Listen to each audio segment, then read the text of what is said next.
جناب عثمان غنی بہت بڑے امیر تھے، بہت بڑے امیر المومنین، لاکھوں مربع میل پہ حکومت تھی۔ چند سو آدمیوں نے آ کے گھیر لیا عثمان غنی کے گھر کو، اور کربلا میں تو 3 دن پانی بند رہا ہے، حضرت عثمان غنی پہ 40 دن پانی بند رہا، 40 دن۔ اور حضرت امام حسین کے خیموں کے گرد تو پہرا دینے کے لیے جناب عباس تھے۔ اور میں تاریخ کے سارے معتبر حوالے عرض کر سکتا ہوں کہ جب حضرت عثمان غنی کو خطرہ ہوا تو مولا علی شیر خدا نے امام حسن اور حسین کو تلواریں پکڑائیں اور فرمایا دروازے کے آگے کھڑے ہو جاؤ، کوئی بدبخت تمہارے خالو عثمان غنی کے دروازے تک جانے نہ پائے۔ اور اس دروازے سے پھر گیا بھی کوئی نہیں، اس لیے کہ وہاں حسنین کریمین کا پہرا تھا۔ جو گیا بے ایمان تو پیچھے سے چڑھ کر کے گیا۔ حضرت عثمان غنی لاکھوں مربع میل کا حکمران، یہاں جس کے پاس چند ووٹ ہوں وہ دندناتا پھرتا ہے، جس کے پاس 4 باڈی گارڈ ہوں اس کی بات وہ کرتا ہے تو ہوا میں۔ حضرت عثمان غنی کے پاس ہزاروں کی فوج ہے، چند سو لوگوں نے آپ کے گھر کو گھیر لیا، شہید کرنا چاہتے ہیں۔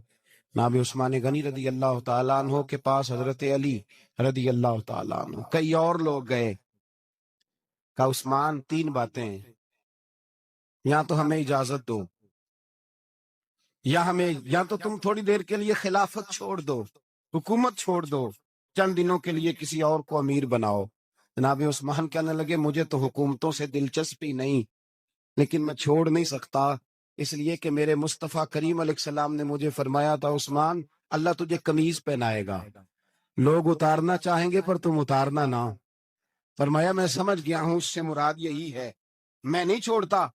کہا عثمان پھر اس طرح کریں، ہمیں اجازت دیں، یہ چند سو لوگ ہیں، ہماری تلواریں چند منٹ میں فیصلہ کر دیں گی۔ جناب عثمان غنی فرمانے لگے میں نبی پاک کا شہر اپنی وجہ سے خون میں رنگ دوں، میری وجہ سے؟ نبی پاک علیہ السلام نے فرمایا تھا ایک مینڈا ہوگا، بکرا، جس کی وجہ سے میرے مدینے کی گلیوں میں خون بہے گا، میں وہ بکرا نہیں بننا چاہتا۔ فرمایا میں نہیں چاہتا میری وجہ سے خون بہے اور حضور کے مدینے میں بدامنی ہو، عثمان کی جان جاتی ہے تو جائے، اور نبی پاک کے مدینے میں شور نہیں ہونا چاہیے۔ اے بائے نظر ہوش میں آ، یہ کوہ نبی ہے، آنکھوں سے بھی چلنا یہاں بے ادبی ہے۔ تو کہا عثمان پھر اس طرح کرو، کچھ دنوں کے لیے مکے چلے جاؤ۔ میری بات کی سمجھ آ رہی؟ کچھ دنوں کے لیے مکے چلے جاؤ۔ تو جناب عثمان نے داڑھی پکڑ لی، کہنے لگے دیکھ رہے ہو ساری سفید ہو گئی ہے، میں نبی پاک کا شہر چھوڑ کے نہیں جانا چاہتا، میں رسول اللہ کے مدینے میں مرنا چاہتا ہوں، میں نہیں چھوڑوں گا حضور کا شہر۔ یہ انداز ہے جناب عثمان کو۔ بڑا ستایا گیا حضرت عثمان غنی کو، پراپوگنڈے کیے گئے، آپ کے خلاف مہم چلی، عبداللہ ابن سبا نے بڑی مہم جوئی کی آپ کے خلاف، یہودیوں نے مسلمانوں کا روپ دھار کر بڑا آپ کو ستایا، تکلیفیں دی، جی آپ اپنے رشتہ داروں کو بڑا دیتے ہیں، فرمایا کرتے تھے جیب سے دیتا ہوں، مال خزانہ سے نہیں دیتا۔ حضرت عثمان غنی رضی اللہ تعالیٰ عنہ کو بڑا ستایا گیا۔ یہ وہ واحد ہستی ہے حضرت عثمان غنی، انہوں نے شہادت قبول کر لی لیکن تلوار نہیں چلنے دی، لوگوں کو ایک دوسرے کے گلے نہیں کاٹنے، وہ شخصیت ہے حضرت عثمان غنی کی، لیکن بڑا ستایا گیا، بڑا پراپوگنڈا۔ مجھے بتائیے اس کے بارے میں اللہ قرآن کی آیتیں نازل کر دے، اور جس کے بارے میں مصطفیٰ کریم ایک بار نہیں تین بار جنت کی بشارت عطا کر دے، کوئی بندہ ہمیں تاریخ بتائے، حوالے دے، کہانیاں سنائے، تو ہم اس کی کہانیاں دیکھیں گے یا نبی پاک کا فرمان دیکھیں گے؟ بولیں، جا کے بولیں، جا کے کسی کہانی پر کبھی بھی کان۔ بس ایک حدیث میں نے بڑی دفعہ سنائی ہے، پھر سناتا ہوں، ترمذی میں ہے، نبی پاک جنازگاہ تک گئے جنازہ پڑھنے، یا رسول اللہ فلاں آدمی انتقال کر گیا، جنازگاہ تک تشریف لے گئے جنازہ پڑھانے، لیکن جنازگاہ تک پہنچ کر محبوب نے فرمایا اس کا جنازہ نہیں پڑھانا۔ یا رسول اللہ کیوں؟ فرمایا اس لیے کہ یہ عثمان غنی سے بغض رکھتا تھا۔ نبی پاک سید عالم صلی اللہ تعالی علیہ وآلہ وسلم نے خود اپنی زبان مبارکہ سے، ترمذی شریف میں حدیث موجود ہے کہ نبی پاک صلی اللہ علیہ وسلم احد پر گئے تو احد کانپنے لگا، تو حضور نے فرمایا احد ٹھہر جا، تیرے اوپر ایک نبی، ایک صدیق اور 2 شہید موجود ہیں۔ تو وہ 2 شہید کون تھے؟ ایک حضرت عمر فاروق، ایک حضرت عثمان غنی رضی اللہ تعالی۔ خود حضور نے فرمایا۔ حضرت عثمان غنی کہ جو نانی ہے نا یہ نبی پاک کی سگی پھوپھی ہیں. حضرت عثمان غنی رضی اللہ تعالیٰ عنہ کی جو نانی ہیں وہ حضور کی سگی پھوپھی ہیں. یہ چوتھی پانچویں نسل میں جا کے اللہ کے رسول صلی اللہ علیہ وسلم کا خاندانی بنتا ہے. اللہ کے محبوب علیہ السلام کی 4 بیٹیاں تھیں اور چاروں کی چاروں حضرت خدیجہ الکبریٰ رضی اللہ تعالیٰ عنہ کے بطن سے پیدا ہوئی تھی. 4 بیٹیاں. حضور صلی اللہ علیہ وسلم نے پہلے اپنی بیٹی حضرت رقیہ کا نکاح حضرت عثمان غنی رضی اللہ تعالیٰ عنہ کے ساتھ فرمایا. ان کا انتقال ہو گیا تو محبوب نے دوسری صاحبزادی جناب ام کلثوم رضی اللہ تعالیٰ عنہ کا نکاح حضرت عثمان غنی کے ساتھ فرما دیا. 2 شہزادیاں، 2 بیٹیاں. یہ جو کہا جاتا ہے نا عثمان ذوالنورین، عثمان ذوالنورین کا مطلب ہے 2 نوروں والا. 2 کچھ بادشاہ قسم کے لوگ ہیں، بیٹیوں کو نور مانتے ہیں، باپ کو نہیں مانتے. نبی پاک کی دونوں بیٹیوں کو نور مانتے ہیں لیکن ان کے والد نبی پاک صلی اللہ علیہ وسلم کے بارے میں باتیں گول کر جاتے. 2 بیٹیاں نکاح میں آئیں تو کیا لقب ہوا؟ عثمان. اور مزے کی بات یہ ہے کہ حضرت عثمان کو ذوالنورین مولا علی شیر خدا کہا کرتے تھے.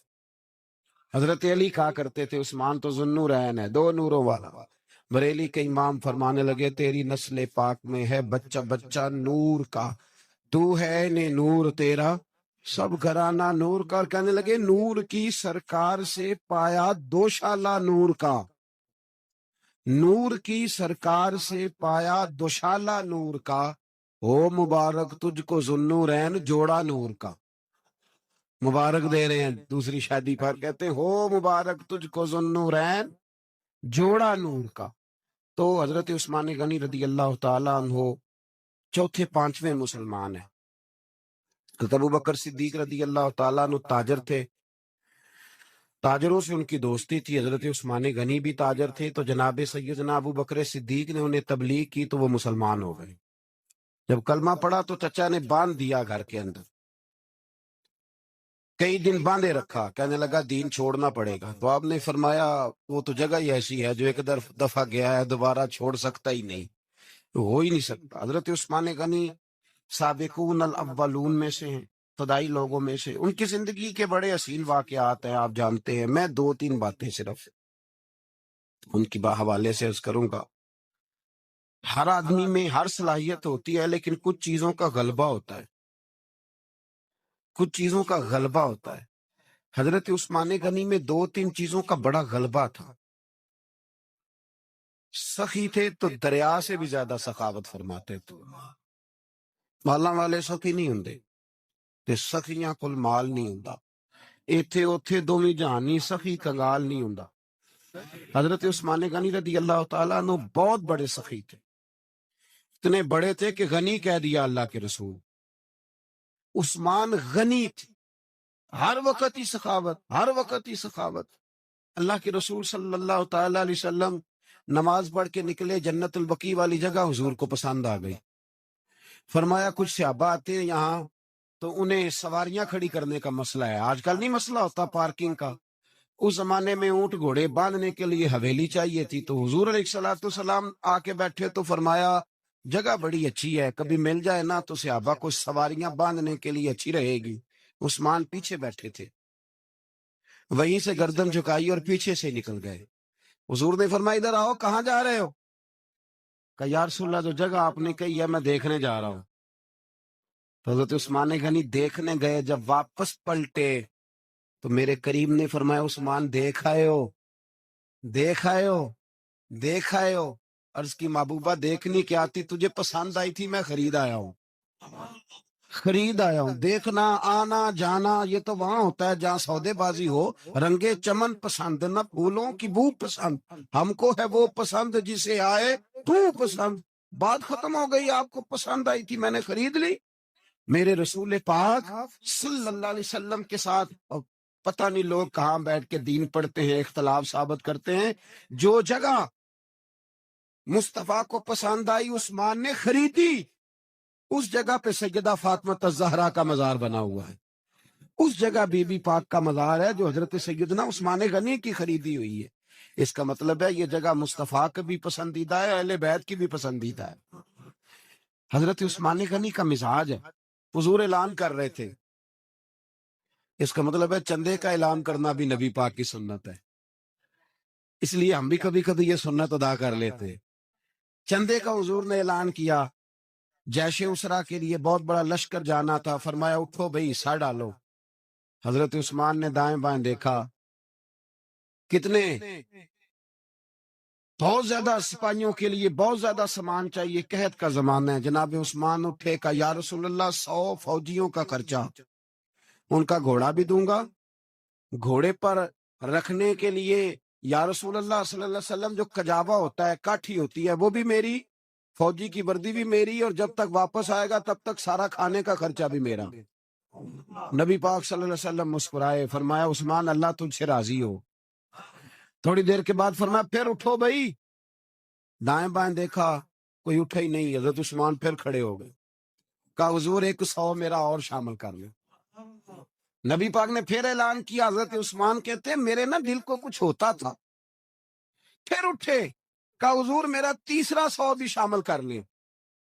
فرماتے ہیں جناب عثمان غنی چوتھی دفعہ میرے مصطفیٰ نے اعلان کیا تو مجھ سے نہ ہی رہا گیا، میں نے کہا محبوبہ اعلان نہ کرو، آپ اشارہ کرو، عثمان کے پاس جو کچھ بھی ہے وہ محمد عربی کے قدموں کا ہی صدقہ ہے، آپ اعلان کرو، حاضر ہے، ہر شے حاضر ہے، پھونک پھونک کے دینا، دیکھ دیکھ کے دینا، یہ تو وہاں کا سودا ہوتا ہے جہاں سودے بازی ہوتی ہے، لیکن یہاں تو یا رسول اللہ جب تک بکے نہ تھے کوئی پوچھتا نہ تھا، یہ تو نے خرید کر ہمیں انمول کر دیا۔ اور مجھے وہ بات بڑی پسند ہے، میں تنہائیوں میں کتاب کھول کے پڑھتا ہوں، تنہائیوں میں پڑھتا ہوں میرے رسول پاک صلی اللہ تعالی علیہ وسلم، اور میں جب مجھے کبھی لطف لینا ہوتا ہے تو میں صاحب طبقات کی یہ روایت کھول کے بیٹھ جاتا ہوں جب اپنا مزہ لینے کو دل کرے۔ حضرت عثمان غنی شہزادے تھے، دولت مند باپ کے بیٹے تھے، رئیس اعظم تھے۔ امیروں کے بچے نازک مزاج ہوتے ہیں، موڈ کے مالک ہوتے ہیں، بہت بڑے رئیس تھے، پر عشق لگا سی کھیڈاں کھیڈ دینوں، تو پھر کھیڈاں بھول گئیاں، کجل پایا سی یار دے ویکھنے نوں، پھر او دی یاد وچ روندیاں ہی ڈل گئیاں، حیدر شاہ اس گلی کدے نہ رول دی، پر ہن تے رول دی 4-5 دن کے بعد مدینے آئے، سفر پہ گئے ہوئے تھے، حضور کے پیچھے نماز پڑھی تو محبوب کے چہرے پہ ذرا نکاہت ہے، کمزوری ہے، حضرت بلال کو ملے، کہنے لگو بلال میں 4 دن باہر رہا ہوں، حضور کے چہرے پہ کمزوری کیوں ہے؟ جناب بلال کہنے لگے جا گھر جا کے پوچھ لے۔ کہتا میں نے دروازے پہ دستک دی، سیدہ عائشہ صدیقہ اندر سے بولی کون ہے؟ میں نے کہا اماں جی غلام ہوں عثمان، میں 4 دن کے بعد آیا ہوں تو چہرے پہ بڑی کمزوری ہے۔ فرماتے جناب عائشہ ہجکی لے کے روئی، کیا ہوا؟ تو کہنے لگی عثمان 4 دن ہو گئے کونین کے مالک نے روٹی کوئی نہیں کھائی، ایک پیالہ دودھ کا ایک کھجور۔ حضرت عثمان غنی رضی اللہ تعالیٰ کا اماں جی آپ پردے میں نہیں چلی جاتی؟ شہزادہ دوڑے گئے، گھر سے اناج کی بوری کندھے پہ رکھی، ہر چیز اٹھائی، غلام کہنے لگا مجھے دے دو، 20 نوکر ہیں گھر میں، فرمایا نہیں یہ میری ڈیوٹی ہے، میں نہیں کروں گا۔ عثمان خود گئے، رسول پاک کے گھر میں جھاڑو دیا، چولہے میں آگ جلائی۔ حضرت عائشہ کہتی ہے میں پردے کے پیچھے سے دیکھ رہی تھی، جب عثمان پھونکے مارتے تھے تو داڑھی سے دھواں نکلتا تھا، پھر عثمان جس نے پانی کا پیالہ بھی خود نے پیا تھا اس نے سالن پکایا، پھر روٹیاں پکائیں تو ہاتھ جلے، کھانا پکا کے اور دسترخوان لگا کے مسجد میں حاضر ہوئے، کہا محبوبہ اگر مہربانی کریں تو گھر نہیں آتے؟ حضور تشریف لائے، اور جب پہلا لقمہ پن تندور ہڈاں دا بالن تے اسی ہاواں نال تپایا، کپ کپ مکیاں پیڑے کیتے، اتوں عشق پلیتھن لایا، تن دی ہانڈی من دا سالن، اتوں لون صبر دا پایا، غلام فریدہ میں ساری تیری، تینوں اجے یقین نہیں آیا؟ کہا محبوب یہاں بیٹھے تو صحیح۔ حضور تشریف فرما ہوئے اور پہلا لقمہ جب نبی پاک نے منہ میں رکھا تو عثمان تڑپ کے روئے، 600 دینار نیچے رکھے، یا رسول اللہ میں نے دولت کو آگ تو نہیں لگنی اگر تیرے کام نہ آئے. حضور کس کام کی یہ جائیدادیں، کس کام کی؟ اگر آپ کے گھر میں 4 دن کھانا نہ پکے. حضرت عائشہ صدیقہ فرماتی ہیں عثمان تو چلے گئے، یہ کہہ کے تو میرے مصطفیٰ نے پھر ہاتھ اٹھائے اور ایسی دعا دی کہ میں تڑپ اٹھی، میں رونے لگی. حضور نے جھولی اٹھا کے کہا اے اللہ میں عثمان سے راضی ہوں، تو بھی میرے عثمان سے راضی ہو. اے اللہ میں راضی ہوں، تو بھی راضی ہو جا. اور بھائی یہ درد، یہ ذوق، یہ مزاج، یہ انداز، یہ حضرت عثمان غنی کو اللہ نے عطا فرمایا. آپ آج لوگ اعتراض کرتے ہیں ہم پہ، کہتے ہیں تم پہلے مدینے بعد میں مکے، زیادہ دن مدینے تھوڑے دن. یہ کیا انداز ہے تمہارا؟ سنو حدیبیہ جس کا ذکر قرآن مجید نے کیا، ید اللہ فوق ایدیہم، پڑھو نا گھر میں جا کے قرآن مجید. حضرت عثمان غنی رضی اللہ تعالیٰ عنہ ساتھ تھے جب نبی پاک صلی اللہ علیہ وسلم 1400 صحابہ کو لے کے عمرے کی نیت سے نکلے. حدیبیہ کی مقام پر کافروں نے روک لیا، کہا عمرہ نہیں کرنے دیں گے. حضرت سیدنا عثمان غنی کو نبی پاک نے سفیر بنا کے بھیجا. جناب عثمان غنی کئی سالوں کے مکے سے بچھڑے تھے، سامنے کعبہ نظر آیا، احرام بندھا ہوا ہے. جب سفیر بن کے گئے تو ابو سفیان کہنے لگے عثمان ہم تیرے رسول کو تو ابھی عمرے کی اجازت نہیں دیتے، باقی لوگ تو نہیں آتے، وہ سامنے کعبہ ہے، وہ حجر اسود ہے، وہ سارا کچھ ہے، طواف کرنا ہے تو کر لو، استلام کرنا ہے تو کر لو، اگر تم نے کعبے کے اندر نماز پڑھنی ہے تو پڑھ لو، صفا مروہ کے پھیرے لگاؤ، تمہیں اجازت ہے. نبی عثمان غنی فرمانے لگے قسم ہے رسول کی زلفوں کی، جب تک میرے مصطفیٰ طواف نہیں کریں گے عثمان بھی کوئی نہیں کرے گا. عثمان بھی وہ کون سا طواف ہے جس میں طواف اور مدینے والا نہ ہو؟ وہ کون سا عمرہ ہے جس میں عمرہ ہو اور رسول پاک نہ ہو؟ وہ کون سا حج ہے جس میں حج ہو اور امام الانبیاء نہ ہو؟ بریلی کے امام بول پڑے، فرمانے لگے حاجیوں آؤ شہنشاہ کا روضہ دیکھو، کعبہ تو دیکھ چکے اب کعبے کا بھی کعبہ دیکھو. اور فرمانے لگے غور سے سن تو رضا، کعبے سے بھی آتی ہے صدا، میری آنکھوں سے میرے پیارے کا روضہ دیکھو. یہ ہمیں حضرت عثمان غنی نے سکھایا ہے عقیدہ، یہ عقیدہ حضرت عثمان غنی کا ہے. بات دور نکل جائے گی. محبت معیار ہوتی ہے، محبت روح ہوتی ہے، محبت نسل ہوتی ہے. حضرت عثمان غنی رضی اللہ تعالیٰ عنہ سے کسی شخص نے کہا کہ عثمان کوئی تبدیلی بھی آئی نبی پاک کے غلام بننے کے بعد؟ حضور کے غلام بننے کے بعد کوئی تبدیلی بھی آئی؟ لوگ اپنی اپنی تبدیلیاں بتاتے رہے. جناب عثمان غنی نے 2 جملے کہے، لوگ کہتے ہیں ہماری چیخیں نکل گئیں، یہ معراج حضور سے پیار کی محبت اور عشق کا یہ رنگ عثمان غنی کا. حضرت عثمان غنی کہنے لگے تم تبدیلی کی بات کرتے ہو؟ میں نے جب سے نبی پاک کے ہاتھ میں سیدھا ہاتھ دے کے بیعت کی ہے، میں نے یہ ہاتھ دوبارہ کبھی گندگی کو نہیں لگایا. اور فرمایا جب سے پہلی نظر سے جلوہ بددہا دیکھا ہے، میں نے اس کے بعد اپنی شرمگاہ کو بھی کبھی نہیں دیکھا. اس لیے کہ ان آنکھوں میں رسول اللہ کے جلوے رچ بس. یہ معیار پیدا کیا جناب عثمان غنی. اور مدینہ منورہ سے جو محبت ہے نا مسلمان کی، اس کا اگر اصل رنگ دیکھنا ہو تو جناب عثمان غنی کو زندگی کو دیکھا جائے. اصل رنگ. حضرت سیدنا عثمان غنی با حیا بڑے تھے. کیا بڑے تھے؟ کچھ لوگ بے حیا ہوتے ہیں، کسی کو بھی نہیں چھوڑتے، نہ صحابہ کو، نہ اہل بیت کو، نہ کسی اور کو. عثمان با حیا بڑے تھے. کتنے؟ حضرت عائشہ صدیقہ فرماتی ہیں، مشکات میں مسلم میں موجود ہے، آپ فرماتی ہیں نبی پاک بیٹھے تھے تو حضور کی نا پنڈلی مبارک، مرد کے لیے حکم ہے ناف سے گھٹنے تک چھپا کے رکھے. پنڈلی ننگی ہو بھی جائے نا یہ پنڈلی تو اس کی اجازت ہے شریعت میں مرد کے لیے. فرماتی ہیں اللہ کے محبوب لیٹے ہوئے تھے اور حضور کی طامت پنڈلیوں سے تھوڑی اونچی تھی. تو حضرت ابو بکر صدیق آئے تو نبی پاک نے فرمایا آ جاؤ. حضور لیٹے رہے. ماتی تھوڑی دیر گزری تو حضرت عمر فاروق آئے، حضور اجازت ہے؟ تو نبی پاک صلی اللہ علیہ وسلم نے فرمایا آ جاؤ. نبی پاک لیٹے رہے. چند لمحے گزرے تو عثمان غنی آ گئے. حضور آ جاؤ. فرمایا 1 منٹ. اللہ کے حبیب اٹھے، طامت مبارک کو سمیٹا، پنڈلیوں کو ڈھانپا. حضور بیٹھے، عثمان آئے، باتیں ہوئی، چلے گئے. حضرت عائشہ کہتی ہے میں پردے کے پیچھے سے دیکھ رہی تھی، میں حاضر خدمت ہوئی کا محبوبہ سمجھ نہیں آئی. آئے ابو بکر بھی ہیں، میرے والد آئے عمر بھی ہیں، مقام ان کا بھی بڑا ہے، پر عثمان آئے تو آپ نے کپڑا سیدھا کیا، فرمایا عائشہ میں اس سے حیا نہ کروں جس سے اللہ کے فرشتے بھی حیا کرتے ہیں۔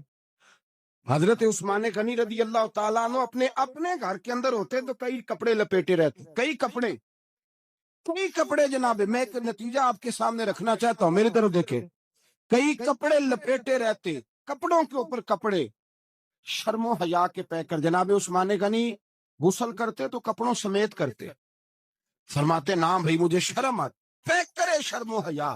اس کا نتیجہ کیا نکلا؟ حضرت رقیہ رضی اللہ تعالیٰ عنہ کے ساتھ جناب عثمان غنی کا جب نکاح ہوا تو ابھی پردے کی آیتیں نہیں آئی تھی، شرم و حیا کے پیکر تھے، ابھی پردے کا حکم نہیں آیا تھا، صحابہ بے دریغ آتے جاتے تھے ایک دوسرے کے گھروں میں۔ اللہ کے محبوب علیہ السلام نے گوشت پکایا تو فرمایا حضرت اسامہ بن زید کو جاؤ عثمان کو بھی دے آؤ۔ جناب اسامہ بن زید فرماتے ہیں میں نے گوشت پکڑا، سالن پکڑا اور ان کے گھر پہنچا، جامع ترمذی میں موجود ہے، فرماتے ہیں میں جب اندر داخل ہوا مصطفیٰ کی شہزادی کو دیکھا اور پھر عثمان غنی کو دیکھا، فرماتے ہیں جنہیں میں نے دیکھا ایسا جوڑا میں نے کبھی نہیں دیکھا، میں بس ہلکا سا مسکرا کے پلٹ آیا، نہ انہوں نے کچھ پوچھا نہ میں نے کچھ بتایا۔ فرماتے ہیں جب میں مسجد میں داخل ہوا نا، پہلا قدم ہی رکھا تو مصطفیٰ کریم نے فرمایا اسامہ دے آئے ہو سالن؟ میں نے کہا یا رسول اللہ دے آیا ہوں۔ فرمایا ایسا سونا جوڑا پہلے کبھی دیکھا ہے؟ دیکھا ہے کبھی؟ میں نے کہا نہیں حضور میں نے نہیں دیکھا۔ تو میرے مصطفیٰ کریم علیہ، یہ لفظ ترمذی کے نہیں، یہ شاہ ولی اللہ صاحب نے ازالۃ الخفا میں لکھیں، میرے محبوب پاک علیہ السلام نے فرمایا عثمان کی شکل ایک تو جد الانبیاء ابراہیم خلیل اللہ سے ملتی ہے، اور دوسرا فرمایا اگر کسی نے میرے جلوے دیکھنے ہو تو وہ بھی عثمان کے چہرے میں نظر آئیں گے۔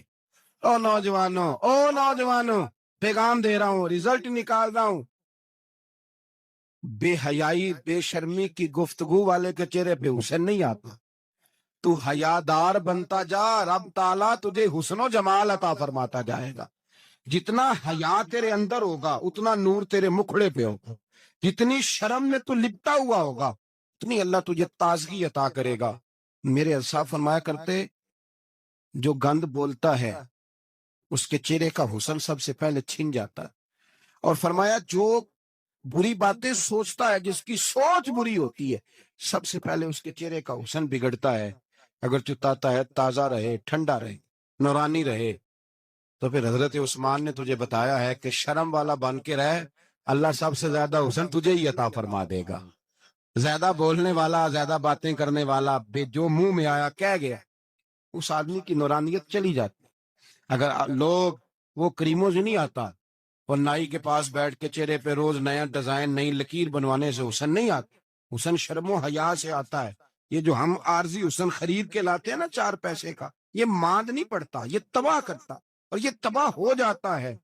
کچھ لوگ ایسے ہوتے ہیں، کچھ لوگ جن کے پاس بیٹھنے کو اتنا دل نہیں کرتا جتنا ان کا چہرہ دیکھنے کو دل کرتا ہے، ان کے پاس بیٹھنے کو بعضوں کا دل کرتا ہے کہ بس نہ ذرا، اور طبیعت آج میں ہو کے آیا ہوں استاد جی صادق صاحب رحمۃ اللہ علیہ، میں نے ان بزرگوں کو دیکھا ہے، ہم نے نظر بھر کے آنکھوں میں آنکھیں ڈال کے تو بڑا کم دیکھا ہے، ہم چوری دیکھا کرتے تھے، چوری میں ویکھاں تے میرا یار نہ ویکھے، تے جے میں نام ویکھاں تے ہو ویکھے، ہم لوگ چوری دیکھا کرتے تھے۔ میں نے اپنے حضرت صاحب کو بھی شاید ہی کبھی آنکھوں میں آنکھیں ڈال کے دیکھا ہو، تبھی دیکھا ہے جب وہ کسی اور کو دیکھ رہے ہوتے تھے۔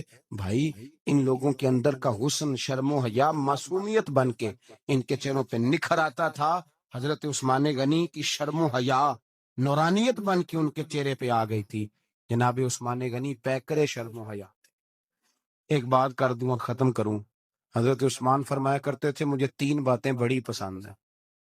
کتنی؟ سارے بولے ہو کتنی جی؟ کون کون سی؟ فرمایا کرتے تھے بھوکے کو روٹی کھلانا، ننگے کو کپڑا پہنانا، اور تیسرا میرا دل کرتا ہے مجھے اور کوئی کام نہ ہو، قرآن پاک میرے سامنے رہے اور میں سارا دن تلاوت ہی کرتا رہوں۔ 3 باتیں پسند تھی، بھوکے کو کھانا کھلانا، ننگے کو کپڑا پہنانا، اور یعنی روٹیاں بانٹتے رہتے تھے، سوٹ بانٹتے رہتے تھے، یہ مزاج تھا۔ فرماتے تھے میری پسند ہے۔ تیسرا میرا دل کرتا ہے کہ قرآن مجید پڑھا رہے اور میں، وہ کنویں کی بات بڑی معروف ہے، میں نے بس اشارہ کرنا ہے، نبی پاک نے بھی اعلان کیا تو بڑا ہی اعلان کر دیا، فرمایا وہ میٹھے پانی کا کنواں ہے، قبضہ یہودی کا ہے، جو بندہ خرید کر وقف کرے گا نا اسے کیا ملے گا؟ تو حضور نے فرمایا میری جیب میں جنت کی ٹکٹ ہے، میں اسے جنت دے دینی، یہ ہے عرض جنت، یہ طیبہ کی زمین ہے، جنت بھی یہی مال کے جنت بھی یہی ہے، جنت لے لے مجھ سے، لے لے۔ حضرت عثمان غنی گئے، اس کو کہا بھئی کنواں میرے ہاتھ بیچ دے، کنویں کی قیمت تھی 500-700 دینار، تو حضرت عثمان نے 500-600 دینار کل کنویں کی قیمت تھی۔ جناب عثمان غنی گئے، یہودی کو پتا تھا کہ یہ خریدنا چاہتے ہیں، فرمایا یار یہ کنواں بیچ دو، کہنے لگا نہیں بیچنا، فرمایا قیمت منہ مانگی، کہنے لگا قیمت میری مرضی کی، کہا تمہاری مرضی کی، اپنی اپنی اوقات ہوتی ہے نا قیمت لگانے کی، تمہاری مرضی کی۔ کہنے لگا میری شرط ہے میں ایک دن کے لیے کنواں دوں گا، ایک دن میں ایک دن آپ، فرمایا یہ بھی منظور ہے، کتنے پیسے؟ اس نے کہا میں 3000 دینار لوں گا، 500-600 کا ہے۔ حضرت عثمان غنی فرمانے لگے تو نے اپنی اوقات کے مطابق 3000 مانگا ہے، میں 40,000 لے کے آیا تھا، اپنی اوقات کے مطابق مانگا، 40,000 دینار میری جیب میں۔ یہودی کہنے لگا عثمان تو تاجر ہے، اور عام تاجر نہیں، عالمی سطح کا تاجر ہے، لوگ تیری تجارت کی مثالیں عرب میں دیتے ہیں، پر 500-600 کا کنواں 40,000، فرمانے لگے مسئلہ کنویں کا نہیں، مسئلہ مصطفیٰ کے فرمان کا ہے، وہ جو حضور کا فرمان پورا کرنا ہے نا اس کے لیے 40,000 تھوڑے، میرے پاس تھے ہی اتنے سے لے کے آیا ہوں۔ حضرت عثمان نے پیسے چکائے، اس نے کہا ایک دن پانی ملے گا، فرمایا منظور ہے۔ وہ ایک دن بیچا کرتا تھا پانی، حضرت عثمان نے اعلان کر دیا جو میرا دن ہے نا فری پیو۔ ملا رومی رحمت اللہ علیہ فرماتے کنویں سے سادہ پانی نکل جائے تو تازہ آ جاتا ہے، اور اگر پانی کنویں کے اندر رہے سارا ختم نہ ہو تو باسی ہو جاتا ہے۔ اس لیے فرمایا کرتے تھے میں اس کنویں سے پانی پیتا ہوں جس پہ رش زیادہ ہوتا ہے، اس لیے کہ وہاں سے پانی ختم ہوتا ہے تو تازہ آتا رہتا ہے۔ فرماتے تو اللہ کے رستے میں سارا خرچ کر دے، اللہ تازے عطا کر دے گا اور پہلے سے زیادہ عطا کر دے گا۔ میرا آپ کا مسئلہ یہ ہے کہ تجارت بندوں کے ساتھ ہے، بندوں کے ساتھ جو تجارت ہے نا بندے کنجوسی کر جاتے ہیں، بندے کا تو صحیح کام چل جائے تو پارٹنر کو فارغ کر دیتا ہے تو فارغ ہے، اور اگر کبھی کسی کی دکان میں کوئی کرایہ دار اچھا اس کی دکان چل جائے تو مالک کہتا ہے تو جا، اب دکان میں نے خود کھولنی ہے، وہ فارغ کر دیتا ہے۔ بندوں کا تو مزاج ہے، اور اللہ تبارک و تعالیٰ سے جب تجارت ہوتی ہے نا، میں نے ایسے لوگ دیکھے جن کے گھروں میں لاکھوں روپیہ ماہانہ آتا ہے، غربت نہیں جاتی۔ ان کو سوچنا چاہیے کہ کثرت والا پیسہ آیا ہے پر برکت والا نہیں آیا۔ حضرت عثمان غنی رضی اللہ تعالیٰ نے فرماتے ہیں کہ میں نے پہلے بھی میں بڑا تاجر تھا، لیکن جب سے مصطفیٰ کے نام پر خرچ کرنا شروع کیا پھر کہاں کہاں سے آیا کب، اور بڑی سیانی بات فرماتے ہیں، آپ فرماتے ہیں میں کلمہ پڑھنے سے پہلے تجارت کو وقت زیادہ دیتا تھا، اور مسلمان ہونے کے بعد میں نے تجارت کو ٹائم تھوڑا دیا پر اللہ نے روزی مجھے زیادہ عطا فرمائی۔ اس لیے برکت پر ہماری توجہ نہیں رہی، غیبی خزانوں پر خیال ہم نے چھوڑ دیا۔ غیبی خزانوں سے جو چیز ملتی ہے وہ زیادہ ملتی، جو مادی ذرائع سے ملتی ہے وہ چیز کم ہوتی ہے۔ حضرت عثمان غنی پر الزام لگا جب آپ کا دور حکومت تھا، یہ یاد رکھیں کہ سب سے زیادہ الزامات حضرت عثمان غنی پہ لگائے گئے۔ جن بندوں کے قد کاٹ زیادہ ہوتے ہیں ان کے خلاف پراپوگنڈے بھی لمبے چوڑے ہی ہوتے ہیں۔ یہ بڑی بڑی بات یاد رکھیں، کہا گیا کہ حضرت عثمان لوگوں کو نوازتے بڑا ہے، بڑا دیتے ہیں حضرت عثمان غنی۔ تو حضرت عثمان غنی فرمایا کرتے تھے حکمران تو میں آج بنا ہوں تو میں تو پہلے بھی بڑا دیتا تھا، وہ کس خزانے سے دیتا تھا؟ آپ جواب دیا کر دیکھیں ذرا، لاکھوں لوگ حج کرنے آتے تھے پر حضرت عثمان غنی حج کرنے جاتے تو اعلان کر دیتے کہ کوئی حاجی حج کے موقع پر آ کے کھانا نہ پکائے، سب کو کھانا عثمان غنی اپنی جیب سے دیا کریں گے۔ مینا میں لنگر کھانا ہوتا تھا حضرت عثمان غنی کا، مینا میں فرماتے تھے کھاؤ حاجیوں جتنا کھا سکتے ہو، اور پھر حضرت عثمان غنی کا اعلان تھا خدام کو کہتے تھے میں آخر میں کھاؤں گا، پہلے میرے سارے آنے والے حاجیوں کو کھلایا جائے۔ ایک مجھ سے نا ایک دوست نے سوال پوچھا 4-5 دن ہو کے، کچھ سوال ایسے ہوتے ہیں جو بندے کو نا چوراہے پہ لا کے کھڑا کر دیتے ہیں، زندگی میں نہ بھولنے والے سوالات۔ ایک شخص نے سوال پوچھا، کہنے لگا اوکاڑے دینی اور مذہبی گھرانہ ہے، اوکاڑے سے تعلق ہے، میرے ساتھ محبت کا رشتہ ہے، کہنے لگے بیٹی کی شادی کر دی ہے راول پنڈی میں، آپ کی بھی بیٹی ہے میری بھی بیٹی ہے، بیٹی کی شادی کر دی ہے راولپنڈی میں، اب بچی چند دن رہنے آئی ہے، پوچھنا یہ ہے کہ نماز پوری پڑے گی کہ قصر پڑے گی؟ تو میرا تو اس نے کام کر دیا، حد ہو گئی، رو رو کے برا حال۔ میں نے کہا یار تو بند کر دے فون، رات کو بتاؤں گا۔ کیا پوچھ لیا یار تو بیٹی مسافر نہیں ہوتی، بیٹی تو مہرانی ہوتی ہے باپ کے گھر کی۔ اور بیٹی مطلب کیسے بتاؤں کہ دل کرتا ہے کہ بیٹی وہ صرف ہنسے، وہ روئے کبھی نہ، یہ دعا ہوتی ہے۔ تو نے اتنا بڑا سوال کیوں کیا؟ بہرحال علماء کو کچھ چیزوں کے جواب دینے پڑتے ہیں۔ میں نے کہا میں رات کو بتاؤں گا۔ رات کو پھر فون آیا کہ آپ کو بڑی جلدی جواب دینے کے عادی ہیں تو دیر کیوں کر دی؟ تو میں نے کہا یار جواب تو میرے پاس تھا لیکن ہمت نہیں تھی ابھی۔ تو میں نے کہا کہ اگر تو بیٹی آئی ہے والد کے گھر میں اور ابا جی کا پروگرام ہے اسے جائیداد میں سے حصہ دینے کا، تو پھر تو بیٹی نماز پوری پڑے گی، لیکن اگر ابا جی نے علیحدہ کر کے انگوٹھا لگوانا ہے تو پھر بیٹی مسافر ہے۔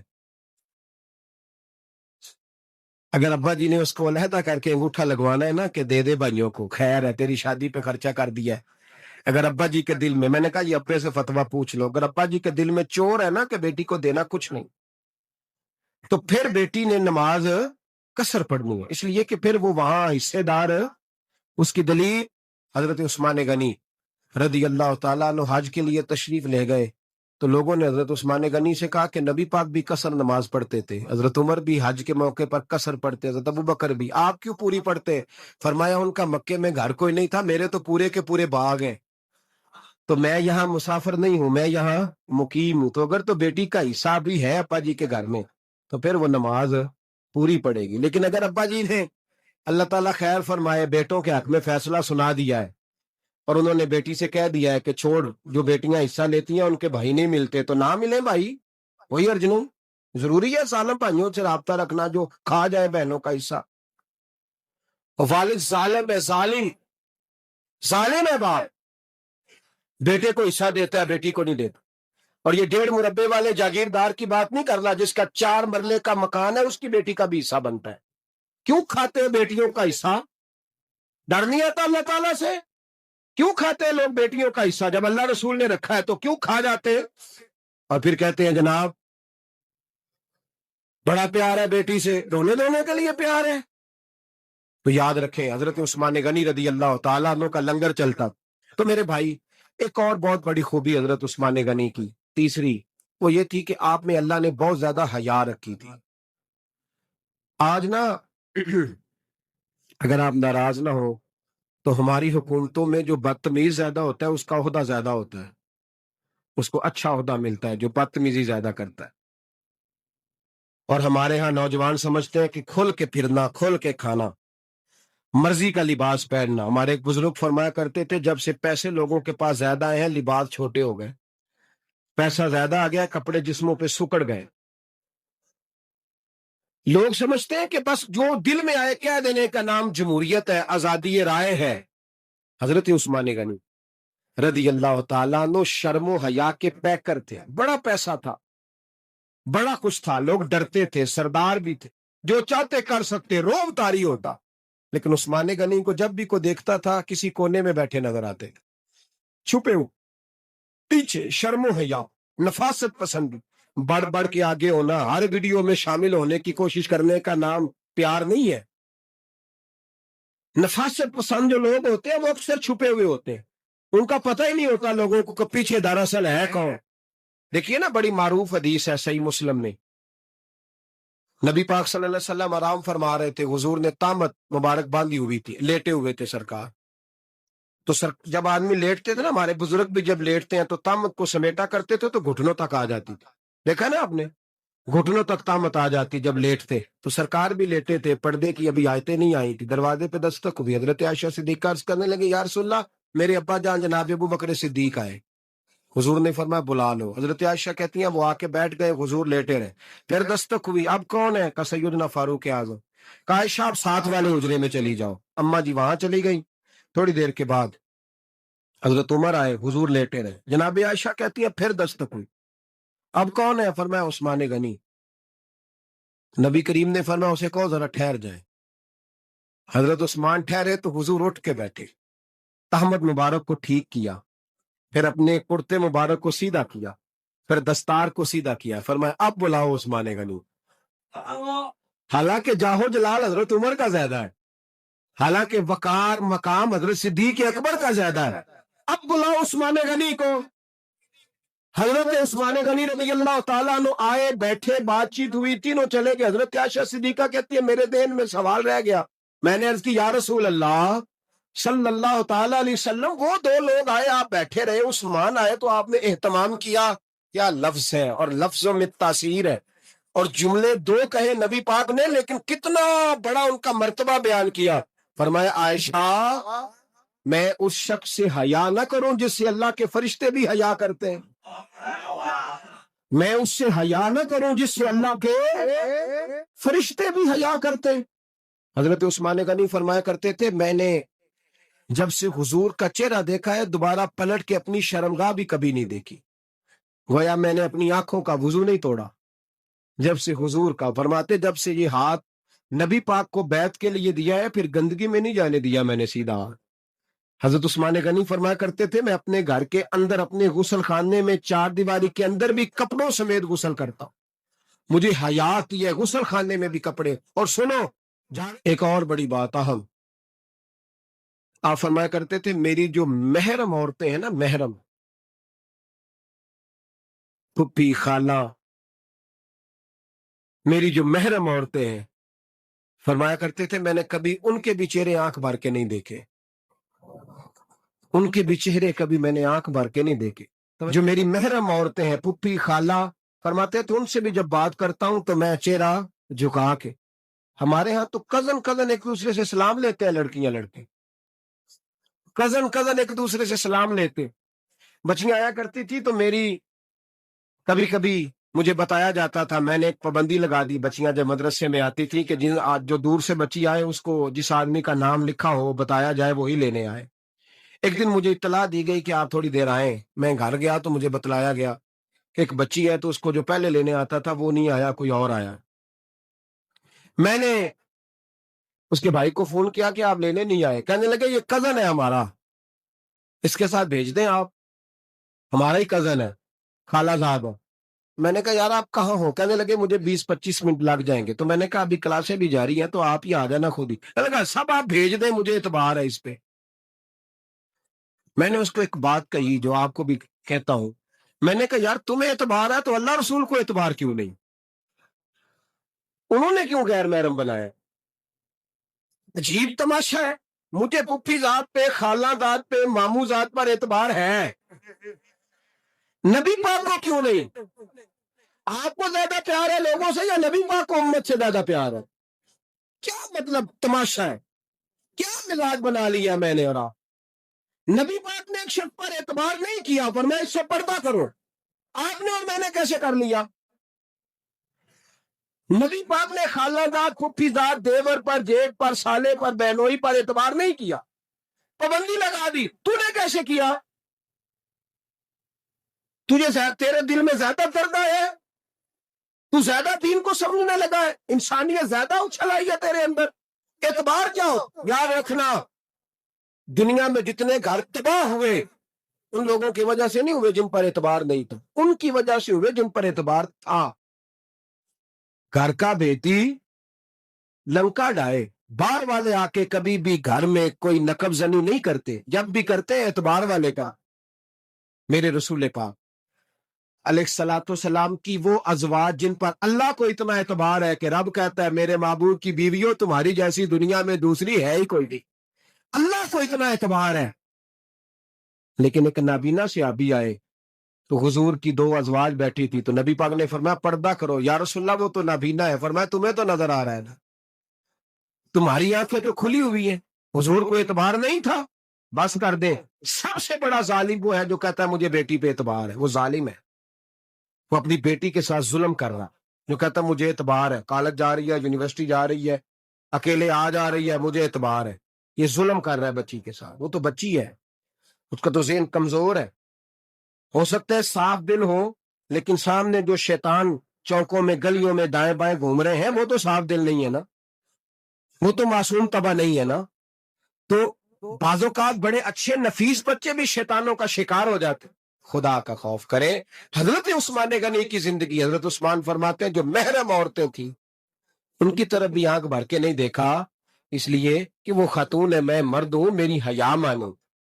آج لوگوں کو شوق ہو گیا عورتوں کی مجلس میں دوڑ دوڑ کے جانا، وہاں بیٹھنا، وہاں وقت بتانا. پیران عظام کہتے ہیں کہ وہ درویشنیوں کے بیچ بیٹھے ہیں جی، باپ بیٹی ہوتے ہیں جی مریدنی اور پیر. میں نے کہا کوئی نہیں ہوتے، اس رشتے پر استدلال ہے. اعلیٰ حضرت فرماتے ہیں واجب ہے پردہ پیر اور مریدنی کا، یہ پردہ واجب ہے. اگر کوئی شخص اس طرح بے پردہ بیعت لے گا، بیچ میں بیٹھے گا، تو اس کا تو مرید ہونا ویسے ہی حرام ہے، جائز ہی نہیں ہے. جو سارا دن تویز دھاگے کے لیے بیٹھا رہے اور بیویوں سے گفتگو کرتا رہے. خدا را حضرت عثمان غنی رضی اللہ تعالیٰ عنہ کی زندگی میں جو باتیں ہمیں بہت زیادہ ملتی ہیں، ان میں نفاست ہے، آپ کی حیا